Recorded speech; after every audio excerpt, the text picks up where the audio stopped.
we don't get to see them live, but there's a lot of video work done, and the process for this draft generally begins right after our trade deadline. So, January 11th hits, and we're starting to talk to agents, start to talk to teams. We throw different names at our coaching staff to kind of start to evaluate and look at players, and it really starts then, and there's a lot of video work that goes into this. You have to get these guys over here, though, too. How much of it is draft and how much of it is it recruitment? A little bit of both. A lot of it's relationships with the agents. They will give you players that are interested in coming to North America and playing in our league. So a lot of those conversations happen prior to you wanting the player and, obviously hoping that they're available when you pick.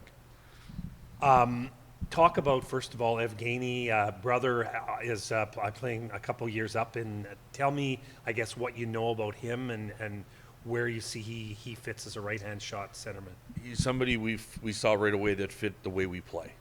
He's a big, strong center. He doesn't shy away from playing a physical style. When we interviewed him and met with him online too, he's got a good personality. There's definitely some English that he's got to learn, but he had some good questions for us, and you could tell watching video that the style of play will really fit the way we like to play. You got like last year's pick didn't work out, to be blunt.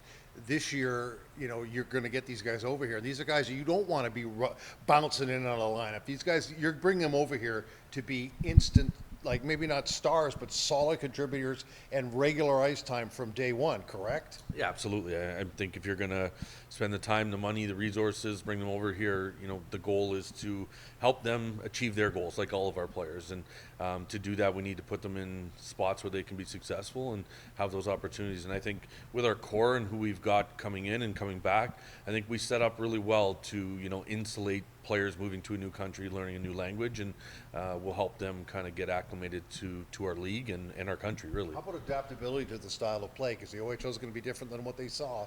Yeah, absolutely. Even rink size for some of them, right? There's a lot that goes into it. That's why it's good for training camp. They get in here early and get to see the city, get on the ice. And, we traditionally have some of our former players that are playing pro out, so they'll be back. And, if Petrov's back, he can have those conversations with these guys and really start to show them why this is a great place to be. Are these two players you're hoping? Obviously, you had a couple of your regular draft picks get drafted in the NHL draft. These two will be eligible. I think Pronin was one last year. He was eligible this year. But are these two guys you hope to develop that might be drafted again in the best draft ever, the NHL draft? Yeah, ultimately, you talk to any of these players, their goal is to make the National Hockey League, get drafted. We'd like to set all of our players up for those type of opportunities. And I think with where we are with some of our players, Ryder Carey, Callie, the list goes on, Greer, and the other guys, there's going to be a lot of eyeballs on this team next year, and what better place for these guys to be seen by those NHL teams than playing for the North Bay Battalion. Tell me about your second round pick. A little bit bigger player too, so tell me a little bit about what you like about him. I'm going to talk a little bit about, not as a player, but when we interviewed him, he's got this little smirk to him. And when you ask him something about physical play or his style of play, he's got this little smirk that really showed, that quiet confidence about him.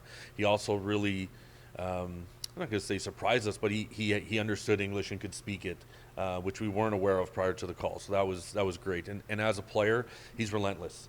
He's a workhorse. He's everywhere on the ice. I know Coach right away when he saw him was really intrigued of what he can bring in our style of play and how we want to attack and play fast. Wasn't there a moratorium on Russians? And obviously that's been lifted? Yeah, I don't know the exact details, but I believe this year's the first year that they've been allowed back into the import draft. So. And you took one. Yeah, yes. Getting these guys acclimatized, obviously you've had a lot of experience, going back to Rodion. Obviously Matvei Petrov was probably an ideal one. How do you get them acclimatized when they get here, especially guys from Eastern Europe? Well, it starts actually right away. So Coach will start having conversations with them in video work along with our assistant coaches. So that will start right away. We'll also have guys like Matvei reach out to them and have those conversations so that they can understand a little bit more that we can't tell them in a conversation of what they're into. And then it comes down to everything that we do, having really strong billet families, having a good support system. There's going to be some English language training stuff going on, and just making sure that when they get here, they're comfortable. The hockey's probably going to be the easiest part for them. the rest of it, as I'm sure we can all appreciate, is tough for a 17, 18-year-old kid moving to a new country. John, I wanted to ask, I was happy to see Lyrium go as high as he did, and Shamar went fairly high as well. I was stunned that McIver didn't get drafted. I'm sure you guys were surprised too. Yeah, absolutely, and you know, happy for those two guys, but also feel for Mike. He had a great year, and we actually had Nate McDonald, our goalie coach and assistant coach, put together a package of Mike's stats and comparables to other goalies that were drafted, and were drafted very high, and he was right there, if not ahead of all of them. So.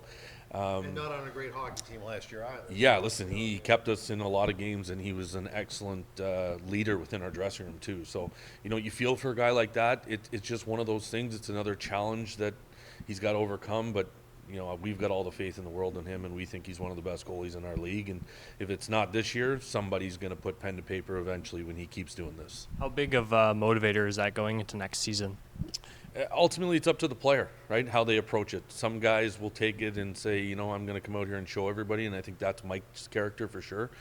He's shown since day one when he got here, you know, playing for the U18 team, then going to Powassan, and then, you know, playing a couple games with us, that he's here for the long haul. He's a great goalie, and I think he's going to come into camp ready to show everybody how good he really is. On the flip, when you talk to the two guys that did get drafted, what do you say to them? Anything specific? It's just excitement for them right now. It's you know, the way the draft works, they're basically 36 hours later they're on a plane and they're already at development camp. So it's a whirlwind of family emotions, and then it's like travel. I got to get on a plane and get out of here. And once you get into those cities now, it's just like eyes wide open, right?